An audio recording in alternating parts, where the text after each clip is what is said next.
তার 36 দিন সময় লেগেছিল। উত্তরের সংগ্রামী সভাপতি জননেতা মাওলানা মহিবুল্লাহ বক্তব্য রাখছেন। জননেতা মাওলানা মহিবুল্লাহ। সংগ্রামী সাথী ও বন্ধুগণ, আপনাদের কাছে দিবালোকের মতো স্পষ্ট, খুনি শেখ হাসিনা চাঁদাবাজি, সন্ত্রাসী, জুলুম, নির্যাতন করে এদেশের মানুষকে দমিয়ে রাখতে চেয়েছিল, কিন্তু এদেশের ছাত্র জনতা গুলির মুখে তাদের বুকের তাজা রক্তকে ঢেলে দিয়ে শেখ হাসিনাকে বিতাড়িত করার মধ্য দিয়ে বেশিরভাগ মুক্ত করেছিলেন এই দেশটাকে। কিন্তু আমরা লক্ষ্য করেছি শেখ হাসিনা চলে যাওয়ার পরে নব্য পেশিবাদের উদয় হয়েছে। নব্য পেশিবাদ শেখ হাসিনার এই অধঃপতন থেকে শিক্ষা না নিয়ে বরং তারা দেশকে চাঁদাবাজ এবং সন্ত্রাসের অঙ্গরাজ্যে পরিণত করেছে। আমরা স্পষ্ট আপনাদেরকে স্মরণ করে দিতে চাই, লেসন দিতে চাই।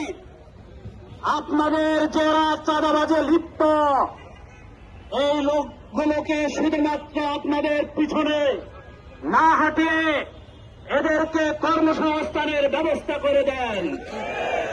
আপনারা জানেন জামাত ইসলামের প্রত্যেকটা জনশক্তির নিজস্ব কর্মসংস্থান রয়েছে।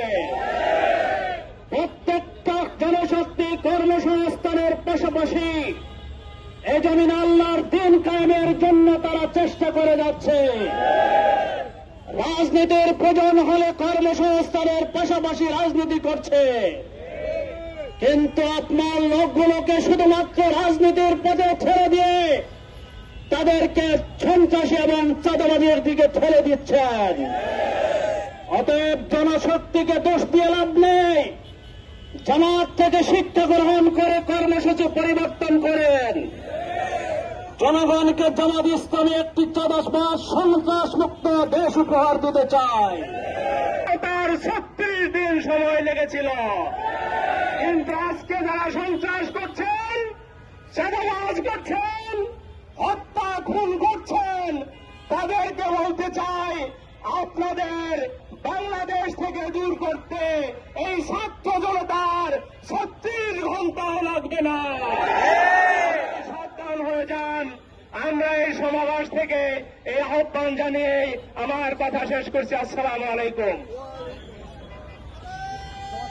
সংগ্রামী ভাইয়েরা, আজকে